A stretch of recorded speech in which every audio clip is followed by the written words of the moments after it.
Ok, muchas gracias, muchas gracias.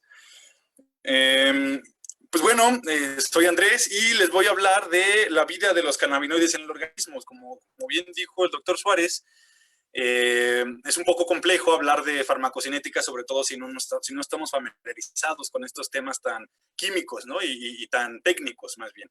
Eh, entonces, pues por eso la vida de los cannabinoides en el organismo. Para empezar, me gustaría comenzar con una analogía Ay, déjenme ver, Chino está animado. Discúlpenme. Bueno, no importa. Es que aquí había unas animaciones que al parecer por el cambio de formato no se registraron. Pero bueno, a lo que voy aquí con estas imágenes es para enseñarles una analogía de cómo somos, como si el organismo es como si fuésemos una caja, pero no es una caja que está abierta con toda la disponibilidad de poder meter o sacar cosas, sino más bien es una caja que tiene membranas y que nos divide del medio externo y permite, estas membranas son semipermeables. ¿Esto qué quiere decir? Que va a dejar pasar un cierto tipo de moléculas, va a dejar pasar cierto tipo de moléculas, pero algunas otras no las va a dejar pasar. A eso quiere decir con semipermeable, ¿no? Que no es totalmente permeable. Entonces aquí del lado derecho está como una tapita, ¿no? Transparente, dejando pasar aquí lo que vemos aquí de la flecha verde del lado derecho. Pues bueno, la otra no la está impidiendo, ¿no?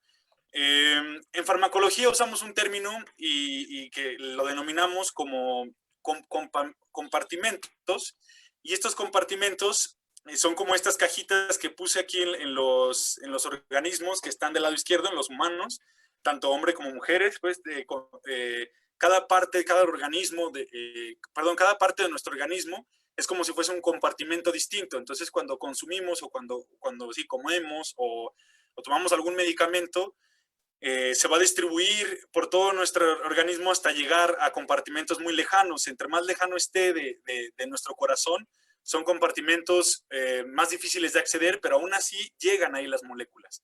Entonces, imaginemos, hay que mantener esta imagen de nosotros siendo individuos con intercambio constante de materia con el medio externo para, bueno, poder seguir con toda esta terminología, ¿no? Un poquito más sofisticada, como sería la farmacocinética y farmacología, que necesitamos todo el tiempo esta idea. Entonces, entrando allá un tecnicismo que ahora sí, pues es la farmacocinética, les voy a hablar de estos procesos que nosotros denominamos como LADME, bueno, en todo los profesionales de la salud, y no son más que siglas, ¿no? Que es la liberación, absorción, distribución, metabolismo o biotransformación y la excreción. Este es el destino de todas las moléculas, de todas las sustancias que vamos a introducir a nuestro organismo. Eh, a lo que voy es que cualquier cosa, ¿no? Cualquier pastel, cualquier rebanada de pizza, cualquier vaso de agua, todo lo que consumamos, todo lo que nos untemos, va a pasar por estos destinos, ¿no? Por la liberación, ya sea en este caso, no sé si vamos a consumir o si estamos comiendo un pedazo de pastel o un brócoli, la liberación en lo que consiste en la liberación de los principios activos del material vegetal. O si estamos consumiendo un medicamento, en este caso, pues vamos a hablar de los cannabinoides, ¿no? Entonces, entrémonos pues, en la planta de la marihuana o en alguna formulación farmacéutica, como podría ser una píldora, con algún extracto o incluso también un elixir, ¿no? Que luego les llaman, que son como los extractos hidroalcohólicos, ¿no? Entonces, la liberación en lo que consiste es la liberación del principio activo de la forma farmacéutica que estamos hablando o del alimento que estamos hablando. Después de la absorción, pues es el paso de este principio activo a través de las membranas que les mencionaba para llegar a nuestro torrente sanguíneo y después distribuirse por todo nuestro organismo. Y cuando está este proceso de distribución, comienza el metabolismo, que es la degradación o la transformación de estas moléculas, y para el último llegar a la excreción, que es cuando eliminamos estas moléculas. Como estamos hablando de cannabinoides, pues quiero que reconozcan aquí que tenemos dentro de nuestro organismo moléculas denominadas endocannabinoides, o sea, son cannabinoides como ya conocemos los cannabinoides externos, como el THC o el CBD, estos que están aquí del lado derecho, pero los endocannabinoides lo que nos indica es que están dentro de nuestro organismo. Endo es un prefijo, prefijo griego, su raíz es griega, que significa dentro de, entonces son los cannabinoides que están dentro de nuestro organismo. Como podrá ser la anandamida, que es una de las más famosas, o la 2-AG, y bueno, algunas variaciones de estas, que prácticamente la molécula es muy parecida, si se dan cuenta, pero con algunas variaciones en la parte final de la molécula. Quizás algunas personas no estén familiarizadas con esta representación, pero nosotros así representamos a estas sustancias, ¿no? a estas moléculas. Estas vértices son los carbonos, entonces esta es una cadena de muchos carbonos y es un compuesto orgánico, pero bueno, no nos vamos a detener mucho en eso, solo es para reconocer que dentro de nuestro cuerpo ya existe todo un sistema cannabinoideo que bueno, va a estar señalizando y dando información, que ahorita vamos a hablar un poquito dentro de ellos, pero sigamos con el proceso del ADME, de la liberación, absorción, distribución, metabolismo y excreción, ¿no? Entonces, los cannabinoides van a ingresar a nuestro cuerpo y primero debe de suceder la absorción.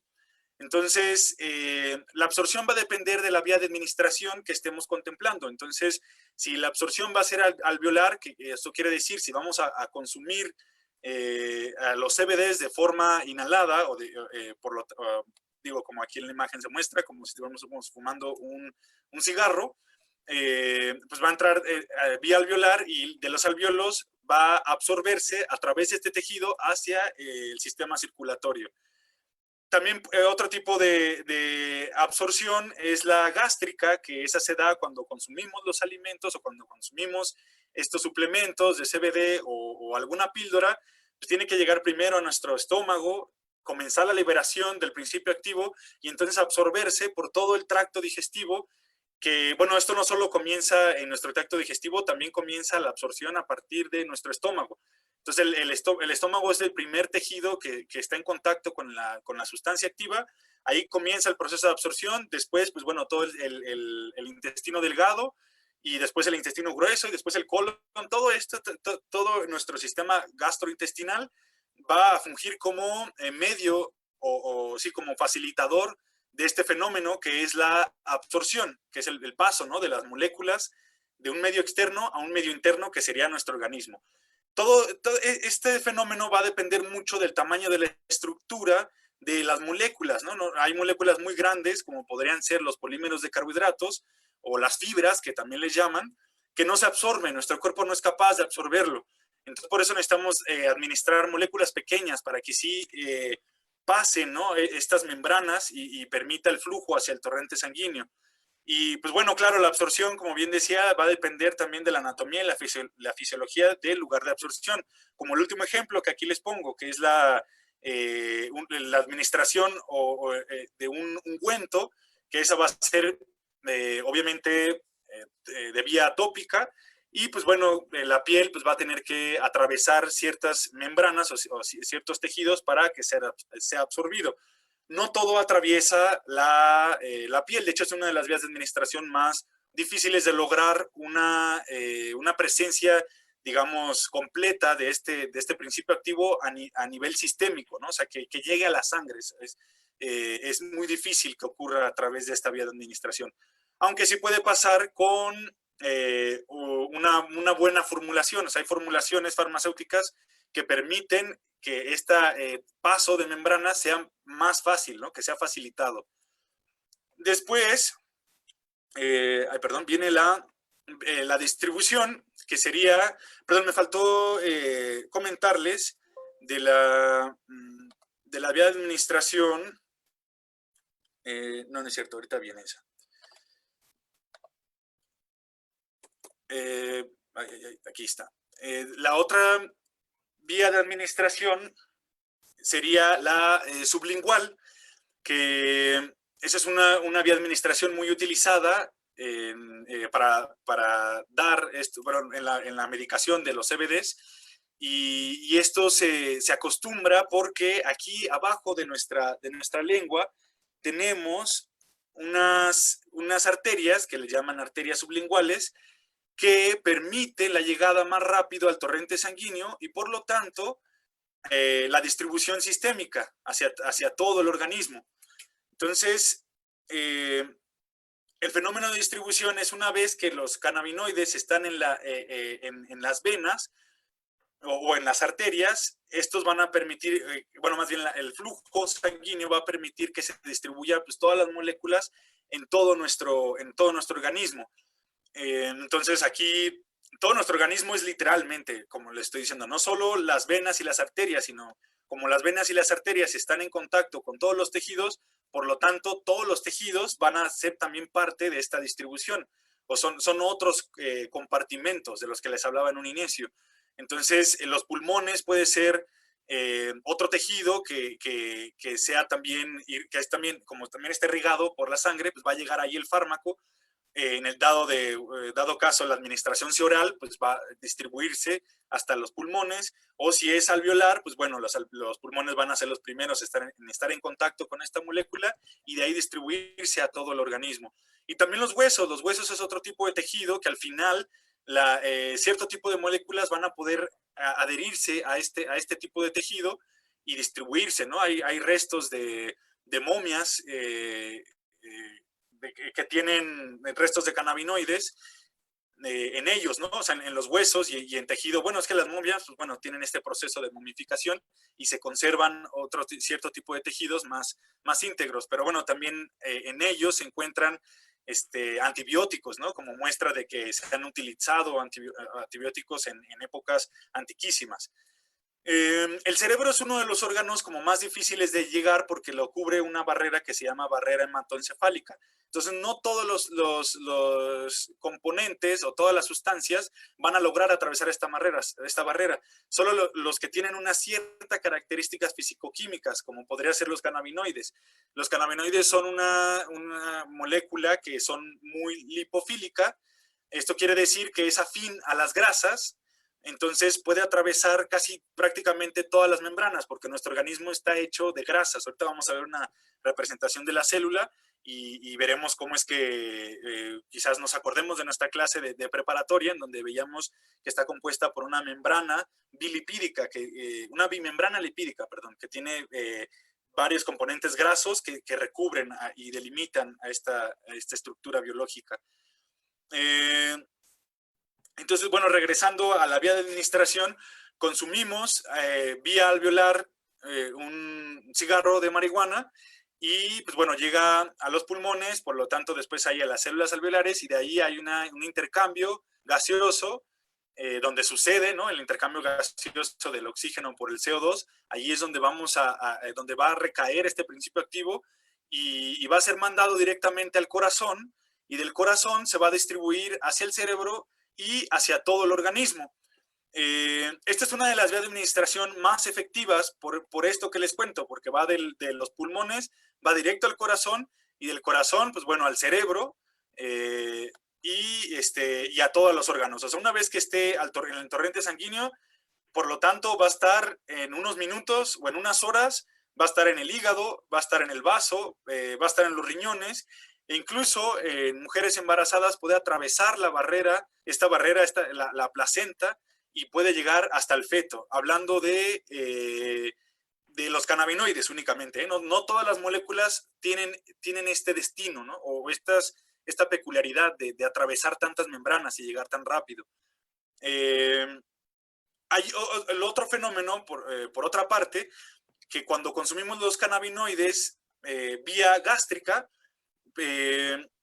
primero tienen que, como les contaba al principio, pues, atravesar los jugos gástricos, degradarse, liberarse el principio activo y después llegar ya a estos tejidos y poder realizar la absorción.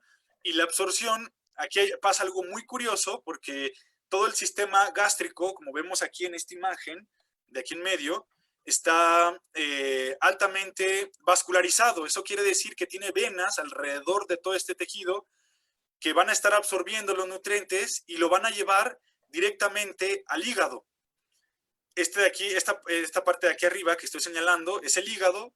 Ya todo este fenómeno se le llama el efecto del primer paso. Es como el primer paso del metabolismo o la primera aduana, digamos. Entonces, cualquier cosa que consumamos, cualquier alimento, cualquier medicamento que lo consumamos vía gástrica, va a sufrir este fenómeno del efecto del primer paso por este sistema de venas que le llaman sistema porta, de venas que recubren a todo al sistema gástrico.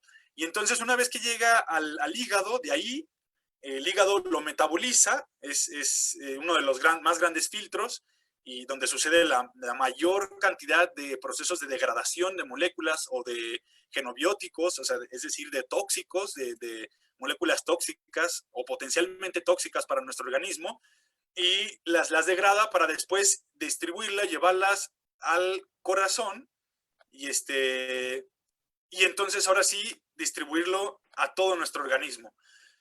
Esta es la gran diferencia que existe entre esta vía de administración de aquí arriba, que es la alveolar, y la de aquí abajo. Y bueno, más bien la gran diferencia que existe con todas, porque aquí este fenómeno del primer paso hay que tenerlos bien consciente, porque bueno, sucede la degradación de los cannabinoides en un alto porcentaje, y ahorita les voy a decir más o menos cómo varían la cantidad o la presencia de estos cannabinoides en el torrente sanguíneo al comparar estas dos rutas o estas dos vías de administración.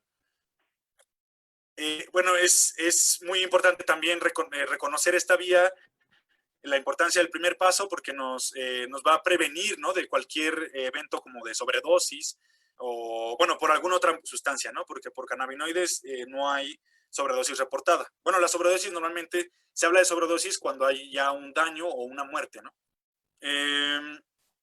Y bueno, regresando aquí a lo que les hablaba, la vía sublingual, se salta el efecto del primer paso, a pesar de que está en nuestra cavidad oral y que es parte también de nuestro sistema gastrointestinal.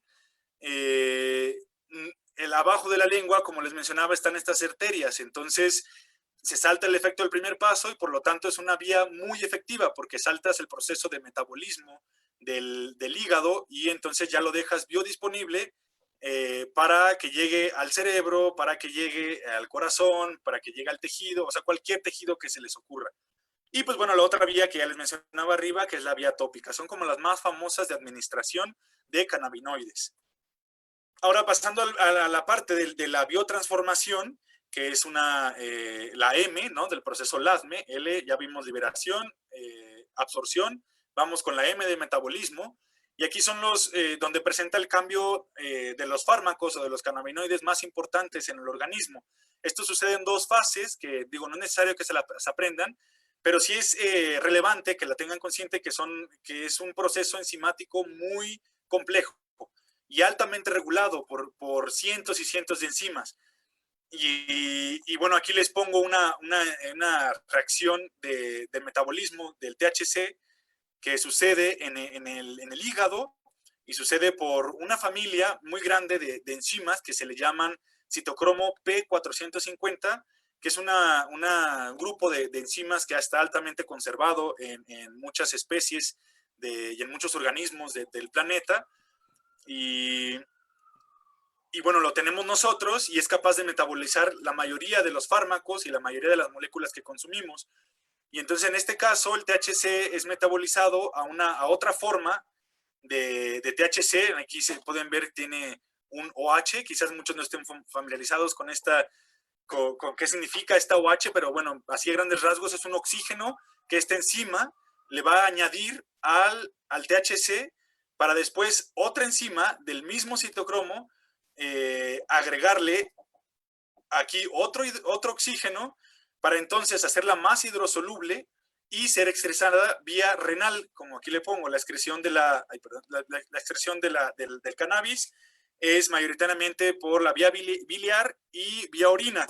Entonces, pasando a la excreción, es en realidad un fenómeno pues, muy sencillo, porque de lo que trata es como sacar todos los genobióticos o todas estas sustancias potencialmente tóxicas, o también todas las sustancias que se les ocurran, no solo los cannabinoides, sino también regresando al ejemplo del pastel o del agua, de la coca, todo lo vamos a excretar por diversas vías, ya sea vías renales como de las más comunes, la mayoría de los reactivos vamos a eliminarlo por los riñones. Otra es la vía biliar o excrementos, o sea, porque a través de la bilis ahí liberamos las sustancias a nuestro tracto digestivo y pues bueno, después se convierte en heces.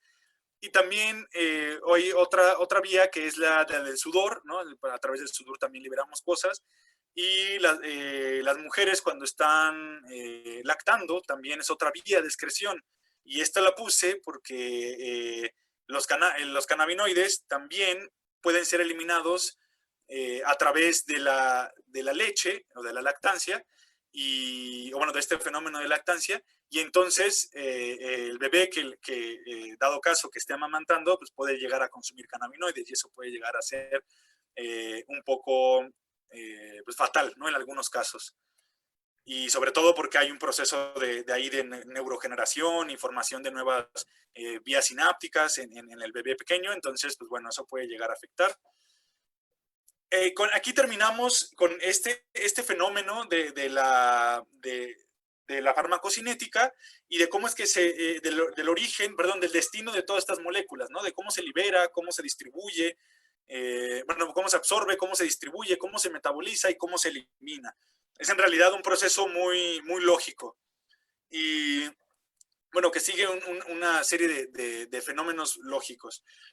Y todos estos fenómenos se pueden llegar a representar con modelos matemáticos y uno de los modelos más interesantes de la farmacocinética es el modelo de la biodisponibilidad. Entonces, si vamos a la raíz griega, bio, pues es vida y pues disponible, pues bueno, es lo que está disponible de la molécula que vayamos a estar hablando en la vida, ¿no? Bueno, en la vida o en lo que está vivo, que seríamos nosotros. Entonces, el tiempo que permanece el fármaco disponible en sangre.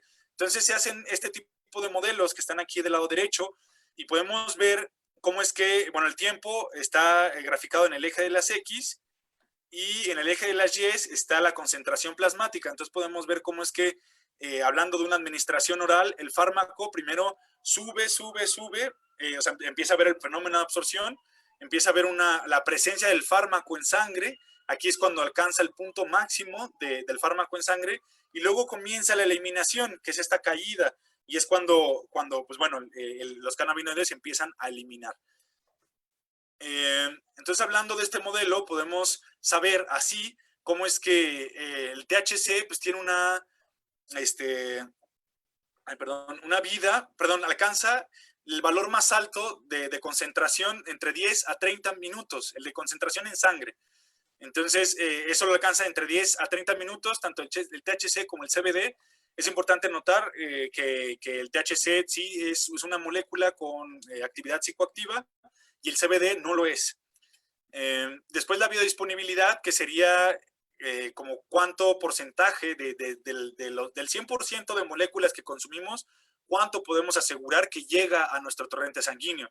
Entonces, si ven aquí en la vía intravenosa, es muy curiosa porque, pues bueno, va directamente a sangre, quiere decir que todo lo que inyectemos, pues el 100% va a estar disponible. Entonces, por eso es que pues es de las vías más efectivas, pero no, eso no quiere decir que la más segura, porque recuerden lo del efecto del primer paso.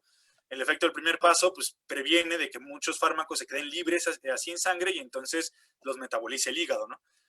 Aquí les pongo, ¿no? El efecto del primer paso. El alveolar se lo salta, no tiene, la intravenosa tampoco, y la oral sí la tiene. Y luego viene otro valor, que es el tiempo de vida media, es cuánto dura este fármaco, bueno, cuánto tarda en eliminarse la mitad del fármaco que consumimos. Entonces, de una vía alveolar, el THC puede durar de 6 minutos hasta 22 horas. También depende de con qué frecuencia el usuario lo consume. Si es un usuario que lo consume crónicamente, ocurre un fenómeno curioso que se acumula más en el cuerpo y entonces se tarda más en eliminar, entonces puede tardar hasta 22 horas. Si es un consumidor, digamos, ocasional o que de un solo evento, pues, se va a eliminar muy rápidamente esta sustancia. No pasa esto con el CBD puede durar de 31 más menos 4 horas. Entonces, además de ser una de las moléculas con mayor promesa médica, ¿no? Bueno, más bien con el mayor potencial curativo, afortunadamente tiene también una duración más amplia, ¿no? En nuestro organismo. Y esto es también una gráfica de cómo es que, dependiendo también bueno, más bien consumimos los cannabis y cuánto duran en nuestro organismo. Por su naturaleza lipídica, que les mencionaba hace rato, o sea, que es una molécula que es afín a las grasas, se va a acumular en nuestro organismo. Eso en farmacología le llamamos bioacumulación. Entonces, digo, en el aire que exhalamos, va a durar de 2 a 3 horas, o sea, de 2 a 3 horas va a ser detectable que hemos consumido cannabinoides. Después, en nuestro corazón puede llegar a durar hasta 3 semanas, o sea, si nos toman una muestra de sangre, la podemos llegar a detectar después de 3 semanas, y en la orina puede llegarse a detectar hasta un mes después. Pero curiosamente, por ser tan lipofílica, ocurre que en el cabello puede durar hasta 3 meses. Entonces, como detección, ay, ¿cómo se llama? Luego los forenses, ¿no? Ahí es una de las muestras que toman para determinar, ¿no? Si consumieron o no cannabinoides. Y muchas otras sustancias que también estas características lipídicas. Ahora me gustaría hablar un poco de los sistemas que nos conforman, porque aquí hablamos del sistema endocannabinoideo. Entonces, ¿por qué sistema? Bueno, los humanos hemos decidido catalogar así a un conjunto de tejidos organizados y que llevan funciones también altamente reguladas y organizadas y conectadas y comunicadas como sistemas. Entonces está el sistema circulatorio, sistema nervioso, sistema óseo, sistema muscular, pero también hay otros sistemas, como podría ser, que son más, hablando de sistemas moleculares, ¿no? Entonces está el sistema renina-angiotensina-aldosterona, que quien no ha cursado hipertensión y no está asociado al área de la salud, quizás nunca lo había escuchado, pero pues bueno, quien sí ya cursa una enfermedad como sería la hipertensión, y es un poco curioso o curiosa, llegó a esta información, ¿no? De las hormonas que regulan el balance hídrico en nuestra sangre, ¿no? Y por lo tanto regula la presión arterial. Ese es el sistema renina-angiotensina-aldosterona. También está en nuestro sistema nervioso, dentro de las neuronas, un sistema que le llamamos sistema GABAérgico o sistema glutamatérgico, que son justamente el sistema que activa o desactiva a todo nuestro sistema nervioso central. Y entonces, si nosotros estamos decaídos y necesitamos activarnos, pues bueno, se activa el sistema GABAérgico. Y si estamos más bien excitados y necesitamos deprimirnos, pues bueno, se activa el sistema, perdón, GABAérgico es el que nos inhibe. Entonces, si estamos excitados, pues bueno, el GABAérgico nos va a inhibir.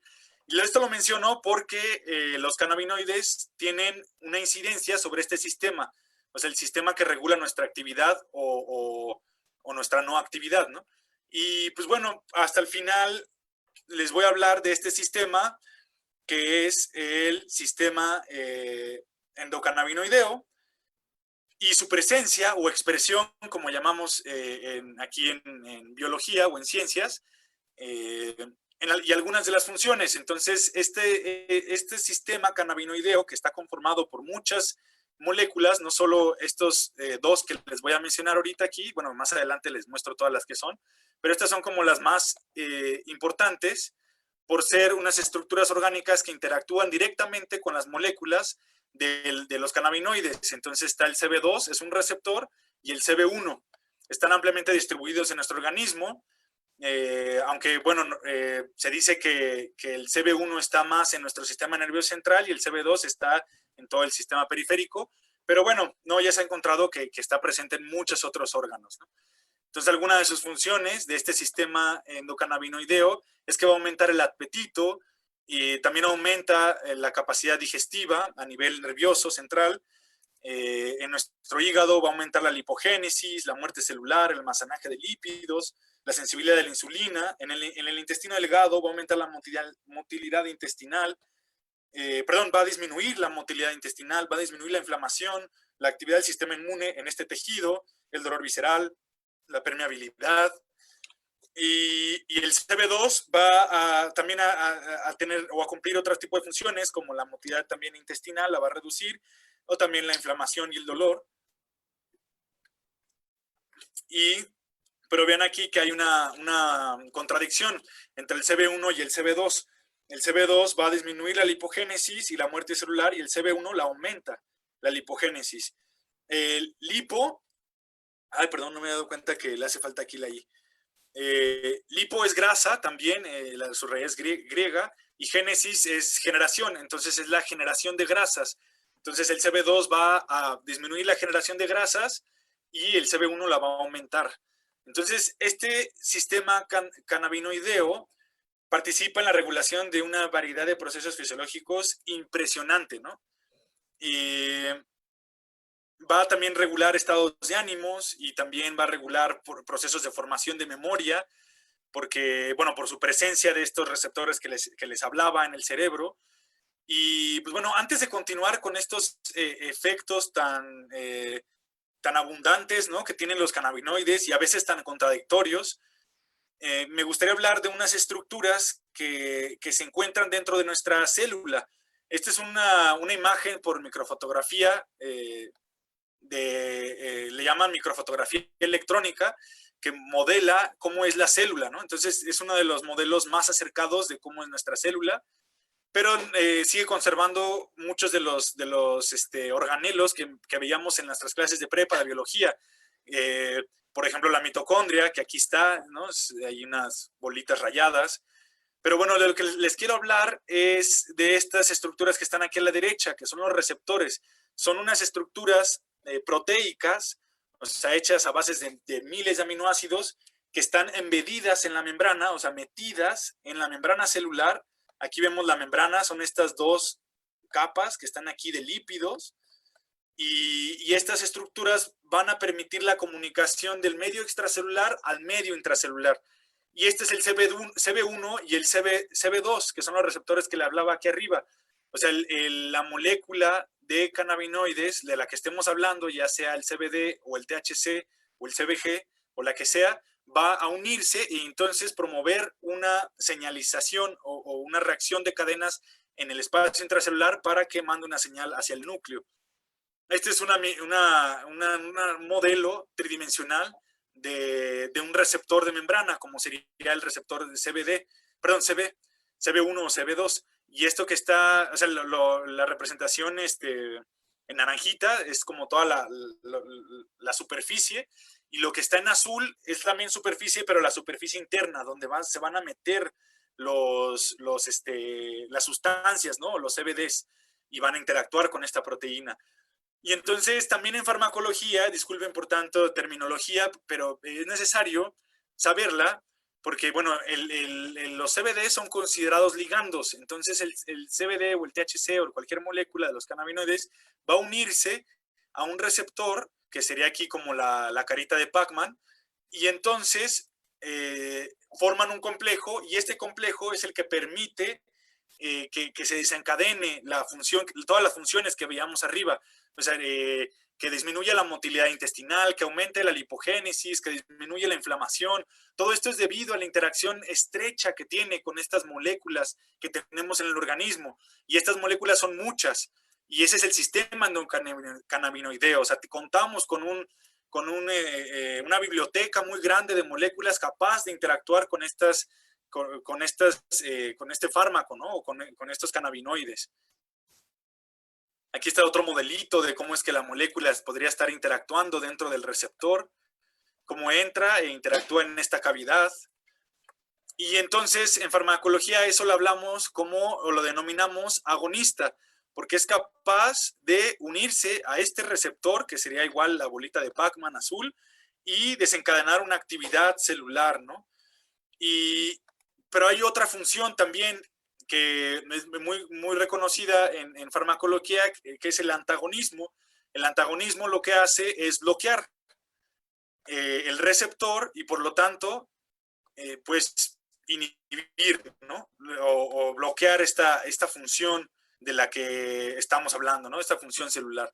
Y otra forma más es el alosterismo, que lo que va a hacer es unirse, por ejemplo, aquí al receptor, o sea, unirse a la molécula y entonces desencadenar un evento del otro lado de la molécula para que cambie su forma, ¿no? Entonces digamos que este es el centro donde se puede unir la molécula normalmente.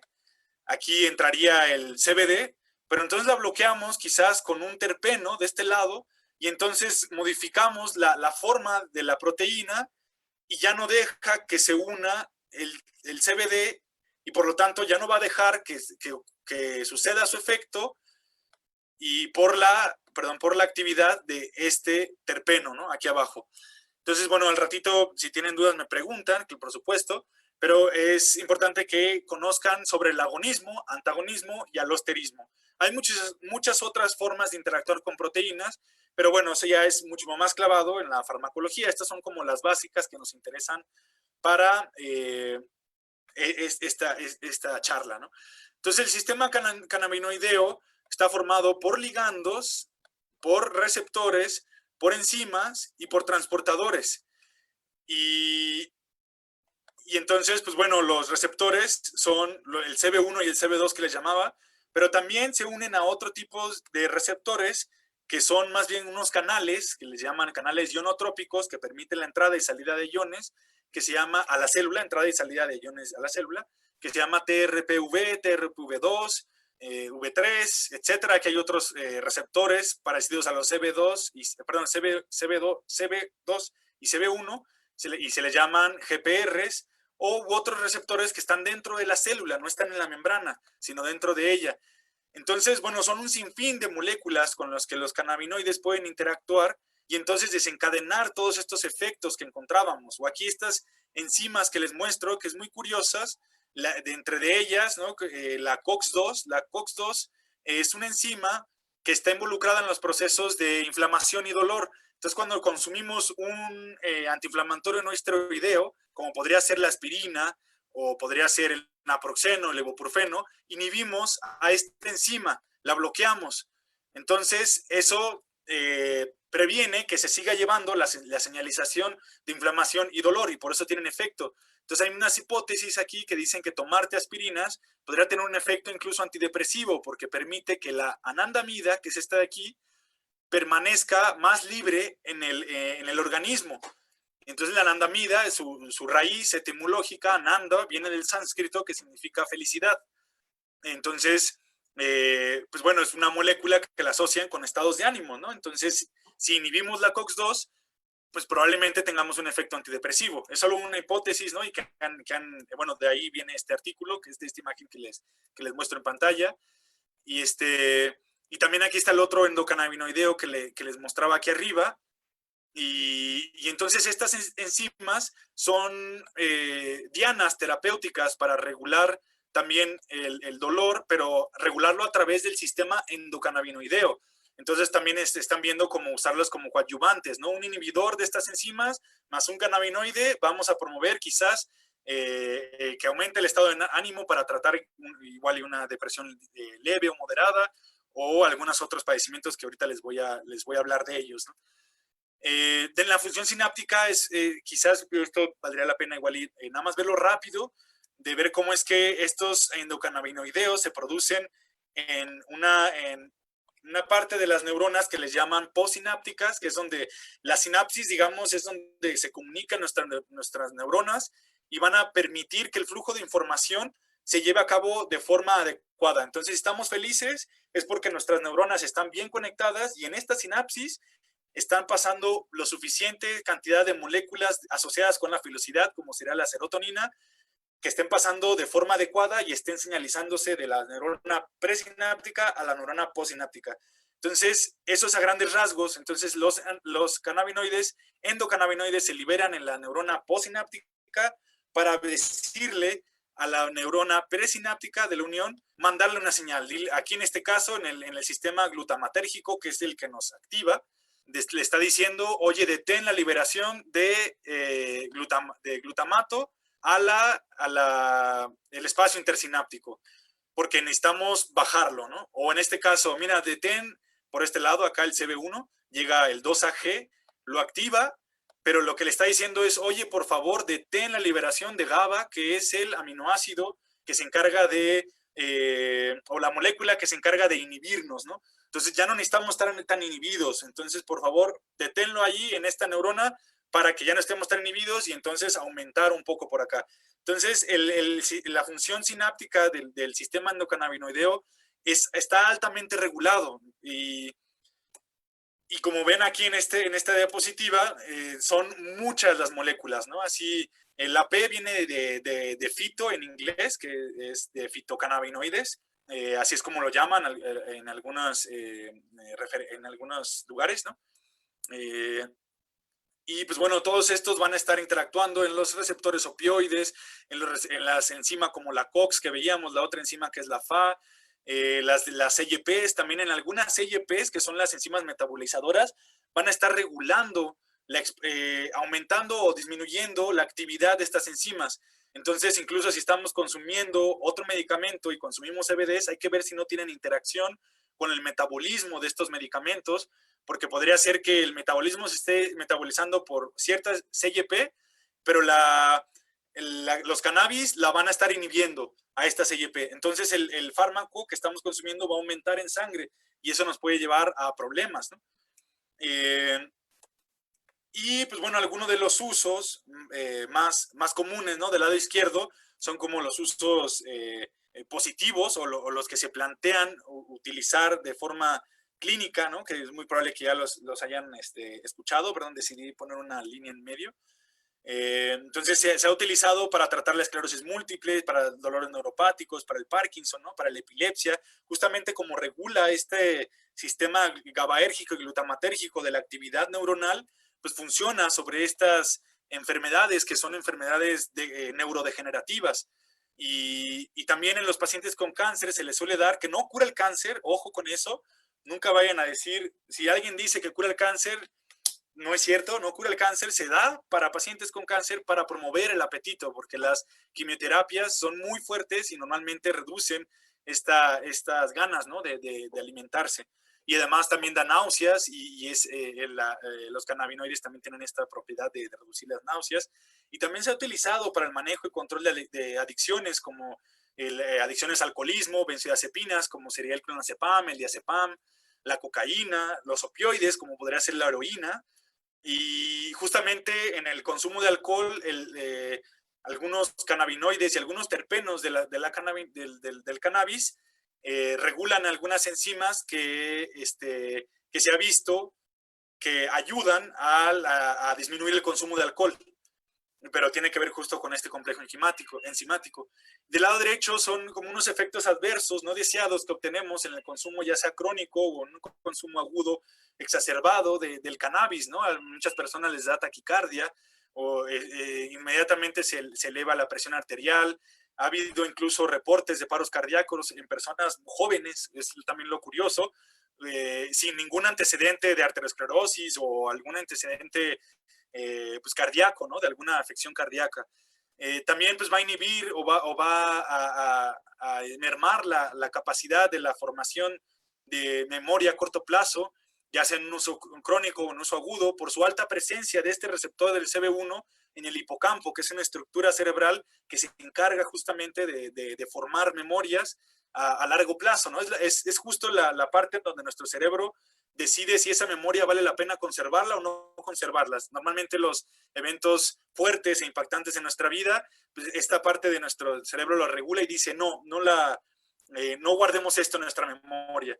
Y entonces, bueno, se mete justo en nuestro centro regulador neuronal, ¿no? Que es el hipocampo.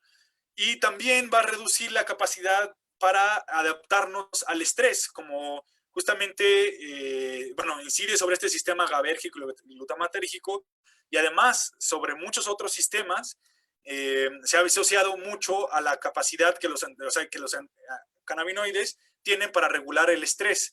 Por eso también lo de anandamida, lo de ananda, ¿no? Que significa felicidad.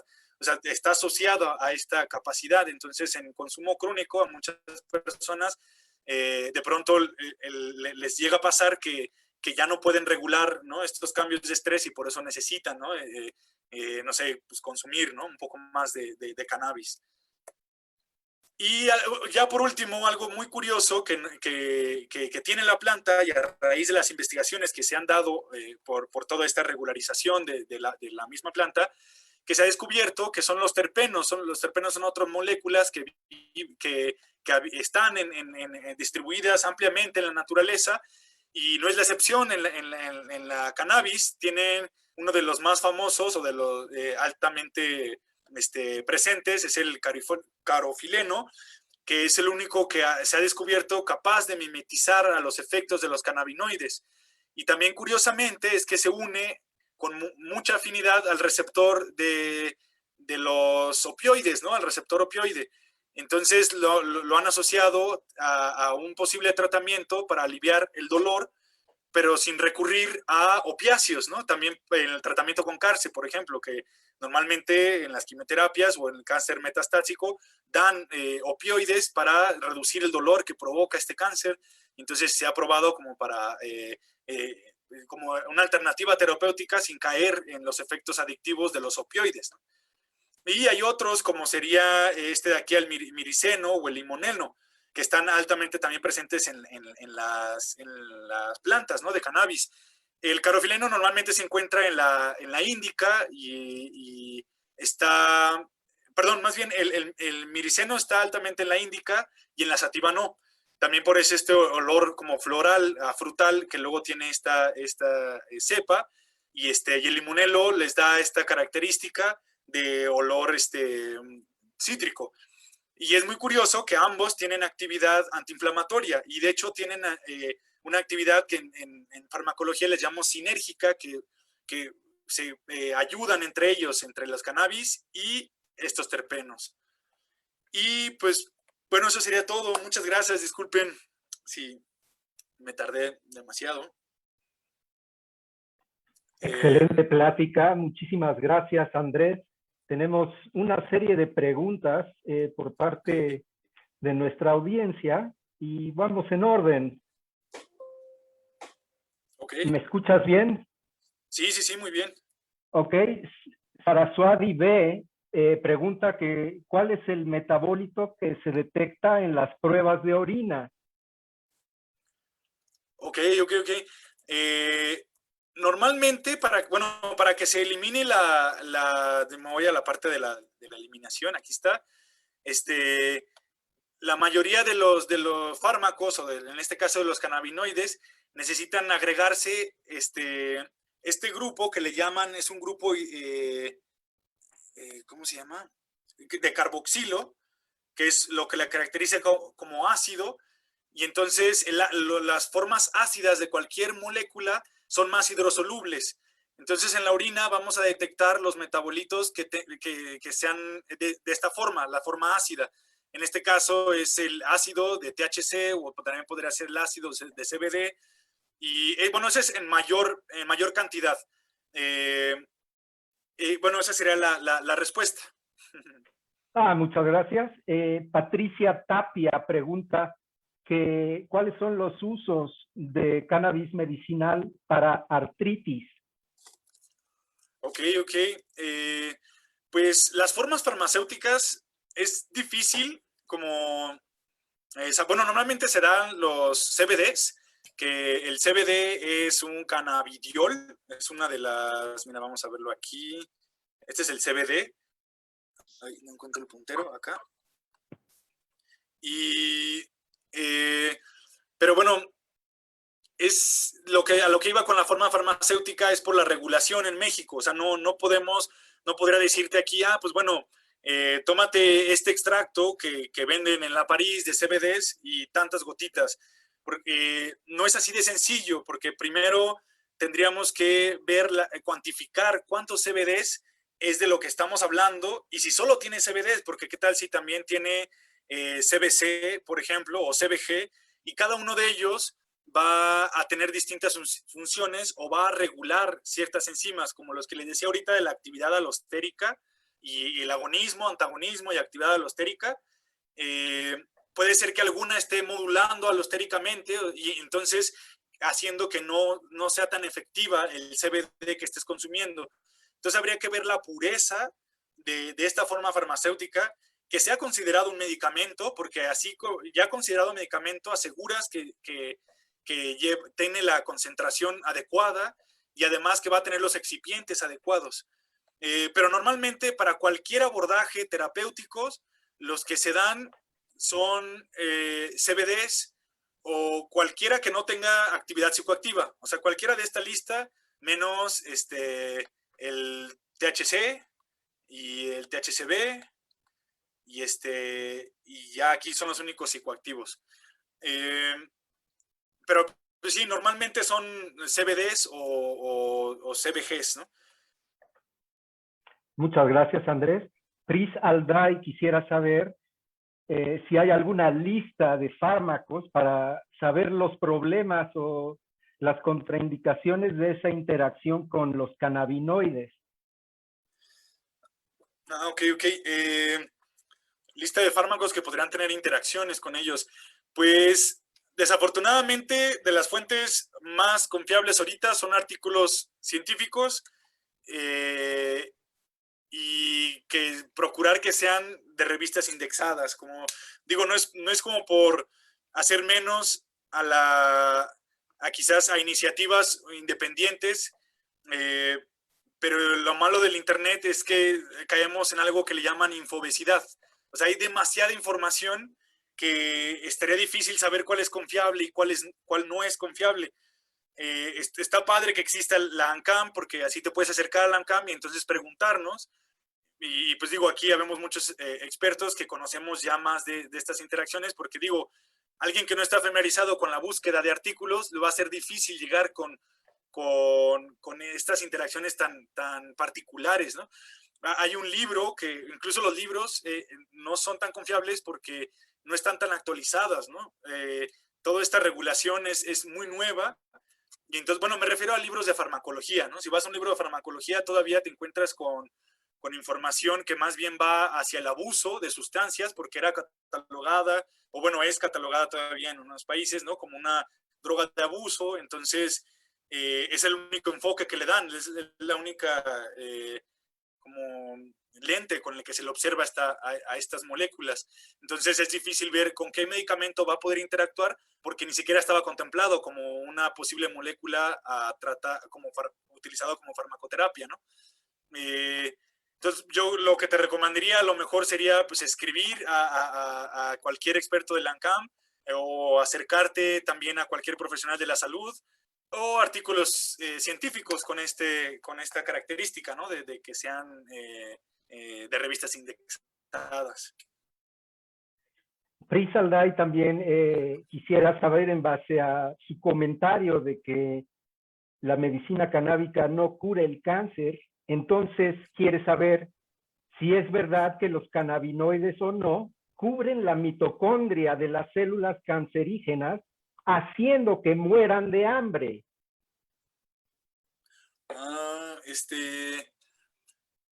No creo que sea así de sencillo. Digo, Si me permites, Andrés, si me permites. claro. Bueno, soy el doctor Luis David Suárez, soy el presidente de la AMCAN.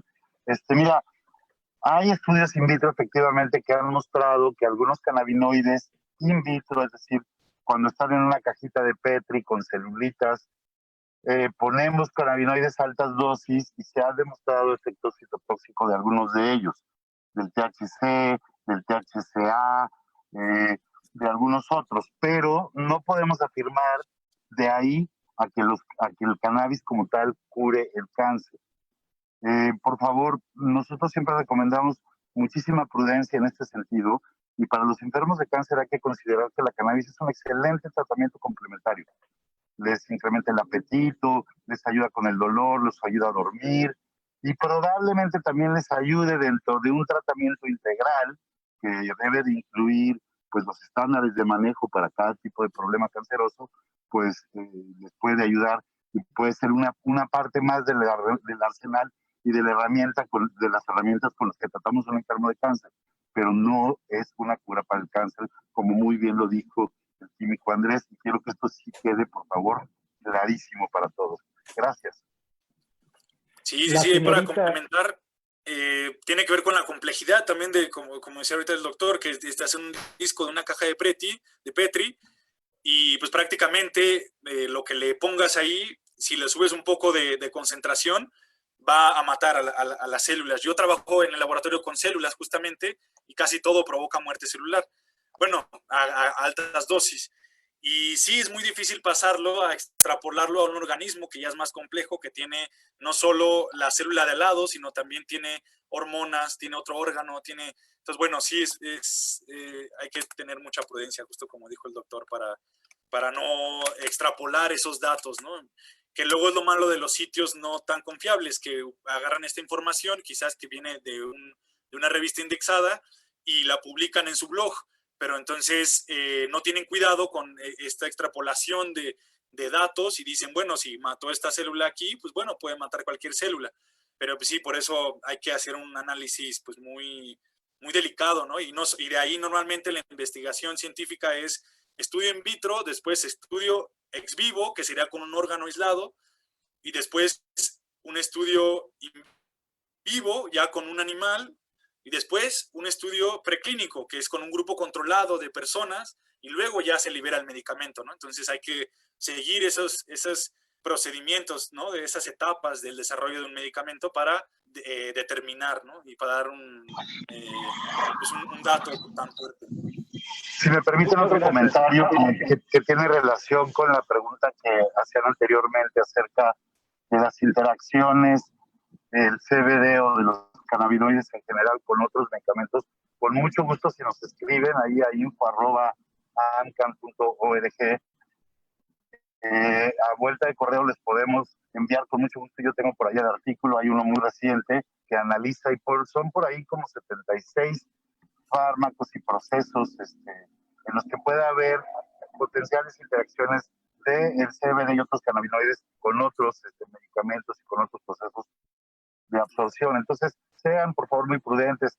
La cannabis es natural, pero no es inocua. Los cannabinoides son extraordinarias herramientas terapéuticas, pero no son inocuas y podemos ocasionarle un problema a alguien que está tomando un medicamento, que está ya medicado, etcétera. No es para que todo el mundo le recomiende 5 gotitas de CBD hasta su abuelita. Por favor, seamos muy prudentes.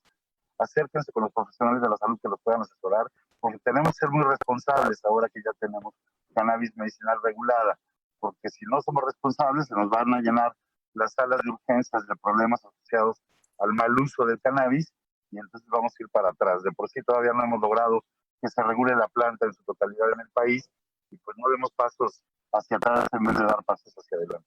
Muchas gracias. Muy bien, Rafael Contreras quiere saber cuáles son las características que deberíamos de observar en algún producto comestible de CBD, como son las gomitas y el aceite, para aprovechar al máximo sus efectos. Es un poco lo que decía hace ratito, es muy difícil saber la cantidad y la concentración de estas moléculas en este tipo de formulación, ¿no? Que, bueno, una gomita creo que no me atrevería a llamarle forma farmacéutica, pero bueno, sí se puede administrar a través de ella, solo que no hay forma de saber cómo lograr un efecto óptimo o adecuado, porque ni siquiera se sabe cuánto tiene. Entonces, primero habría que tomar una muestra, extraer el principio activo de esta gomita, diluirlo en algún disolvente, después cuantificarla por espectrofotometría y luego ya, bueno, primero hacer una curva de calibración, ¿no? Toda una serie de experimentos para determinar cuántos microgramos por mililitro sí, para determinar la concentración de CBD en esta presentación. Y luego además ver si tiene otros tipos de cannabinoides, ¿no? Y luego además si tiene otro tipo de moléculas que podrían estar también ya sea inhibiendo su absorción, porque luego hay carbohidratos, ¿no? O algunos otros flavonoides que son componentes de las plantas o terpenos que previenen la absorción de otras moléculas en el tracto gastrointestinal. Por eso pues es que diseñar un medicamento no es tan sencillo, o sea, no es así cosa de, bueno, voy a mezclar grenetina, agua y le pongo ahí mi extractito. Sí, es muy difícil, no se puede saber eso, a no ser que tengas ya una forma farmacéutica ya diseñada y establecida como para algún tratamiento específico. Berenice Estrada quiere saber si existe algún precedente para tratar adicción a cocaína con cannabis medicinal. Sí, existen antecedentes. No recuerdo las dosis, pero sí recuerdo que tiene que ver con esta parte del sistema glutamatérgico y GABAérgico, del que les hablaba en la sinapsis del cerebro. Y como la cocaína incide sobre la corteza prefrontal, que es una de, bueno, ahí es donde están altamente su efectividad, bueno, más bien su efecto psicoactivo. Y ahí también tenemos muchos receptores CB1 y también en algunos casos CB2, en la microglía y en los astrocitos hay CB2. Ayudan como a regresar a valores normales de esta como actividad neuronal. No es estrechamente con la molécula que interactúa o con los mismos receptores con los que interactúa la cocaína, sino es a través de otros sistemas neuronales con los que va a incidir los cannabinoides y que ayuda a relajar este proceso de necesidad de sustancia que le llaman en inglés craving o craving, ¿no? Que es ese deseo de consumir la sustancia de nuevo. Muchas gracias, Andrés. Berenice también quiere saber en qué rango de tiempo es desechado por el organismo el THC para no ser detectado en un antidoping. Aquí está esta grafiquita. Todo depende también del usuario, o sea, qué tanto, qué tan regular sea el consumo de THC. Esta es la más, como les decía, 3 meses bueno, 1 mes es en orina y 3 meses es en pelo. Pero tampoco se trata de estarle buscando como lado de la moneda, como para, o sea, utilizar, bueno, yo siento, ¿no? Que no se trata de utilizar este conocimiento para evadir la ley, ¿no? Como más bien, pues bueno, la AMCAM pues va por otro lado, ¿no? Como a una regulación, pero entera de cada una de las moléculas del cannabis y su uso terapéutico, ¿no?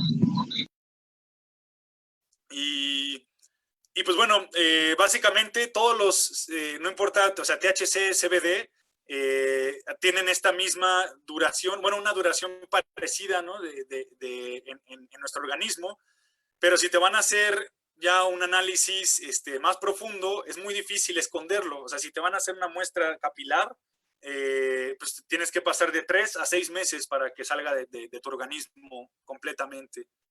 Pero 1 mes es más o menos el promedio. Claro que depende como dije, del consumo. Si eres una persona que consume crónicamente, puede tardarse, como se acumula en tejido adiposo y en tejido graso esta molécula, a pesar de que ya pasó el mes, podemos estar liberándola de tejidos grasos, ¿no? Entonces también si hay incluso datos de arsénico acumulado, digo, no tiene nada que ver con el CBD, pero es muy interesante esta información de cómo es que una persona que tenía obesidad y se intoxicó con arsénico, con cianuro fue, y no le pasó nada, pero se acumuló en su grasa y unos años después hizo ejercicio, se liberó de la grasa donde estaba acumulada y entonces murió y fue una muerte súbita y fueron años después, ¿no? Entonces, es nada más como para poner un ejemplo de que en nuestra grasa se acumulan estas moléculas y puedes estarla liberando constantemente a pesar de que haya pasado el mes. Muchas gracias, Andrés. Lauro Ayala quiere saber qué es exactamente lo que provoca los efectos secundarios como la taquicardia después de consumir cannabis. Ok. Pues son una serie, sobre todo, bueno, son varios procesos. Uno es que también... Si me permites, yo quiero contestar. Claro Es muy fácil. acuérdense que el sistema endocannabinoide también está presente en el corazón. Y en el corazón hay neuronas y esas neuronas sirven para llevar el ritmo cardíaco. Y entonces, directamente la taquicardia que se produce después del consumo de cannabis, en especial de THC, es por estimulación de receptores CB1 que están en las neuronas de los haces de neuroconducción del corazón, tal cual. Entonces, pues es un efecto bien directo. Afortunadamente muchos usuarios hacen tolerancia, pero hay que tener mucho cuidado, como les comentaba yo en otro comentario, con sobre todo personas de la tercera edad que son cardiópatas, que a lo mejor ya están también medicadas con algún medicamento que puede tener alguna interacción y que luego les damos o se les recetan un extracto de CBD que tiene 0.3% o la etiqueta dice que tiene 0.3% de THC y créanme, yo he tenido pacientes que hablan a las 2 de la mañana con taquicardia paroxística por ese 0.3% de THC, entonces seamos muy cuidadosos con esto. Es muy buena la pregunta, gracias Andrés, te arrebaté la palabra, pero creo que es importante también reconocer que Andrés es un químico. Hay muchas preguntas más del uso clínico de cannabinoides que necesariamente a lo mejor Andrés no es el más adecuado para responderlas, por eso me tomé la libertad de asaltar la palabra. Disculpe. Muchas gracias, doctor Suárez. Y ahora ya casi para terminar con nuestra ronda de preguntas y respuestas, Luis Luna quiere saber cuál es el cannabinoide principal que interactúa con el neuroprotector en el caso de enfermedad de Parkinson. Ok. Pues es que todos los cannabinoides tienen afinidad por el receptor y esto es una interacción estrecha con receptores. Entonces, tanto el CBG, el CBD o las formas también ácidas del CBD y del THC son capaces de interactuar con estos receptores. O sea, más bien, bueno, yo sé que tu duda era particular, bueno, así como de cuál de todos los CBDs para pues, lograr, a ver si consumiendo ese CBD, pues lo logro, ¿no? Inhibir o controlar el Parkinson. Pero más bien sería como a qué receptor es el más importante que esté participando en esta regulación de estos núcleos cerebrales, ¿no? Como sería la sustancia negra, que es donde en la enfermedad de Parkinson, ¿no? Donde se va disminuyendo estas regiones neuronales y ahí está altamente expresado el receptor CB1. Entonces, habría que ver, bueno, de todas las moléculas, cuál es más afín por el CB1. Y En experiencias clínicas y en lo que se utiliza en la clínica con el Parkinson, hay que decir que hay efecto positivo tanto del THC para algunas cosas como del CBD. Y hay que ser muy claros, los efectos motores, es decir, el temblor, el Parkinson, es muy difícil controlarlo inclusive con cannabinoides.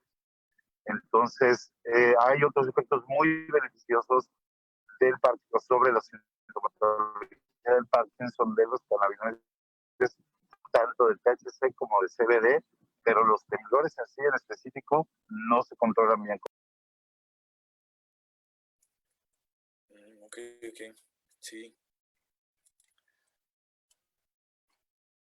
No sé si hay otra pregunta. No, esa fue la última pregunta. Ok, perfecto.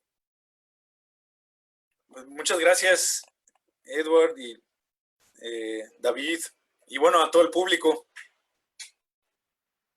Muchísimas gracias, Andrés. Estuvo muy interesante la plática, la sesión de preguntas y respuestas, increíble también.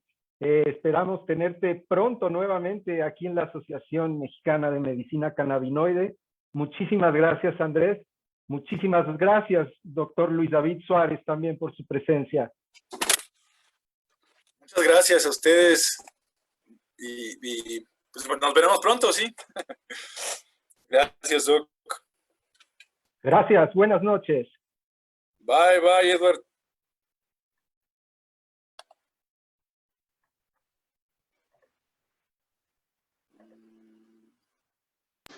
Gracias a todos, buenas noches. Buenas noches. Gracias.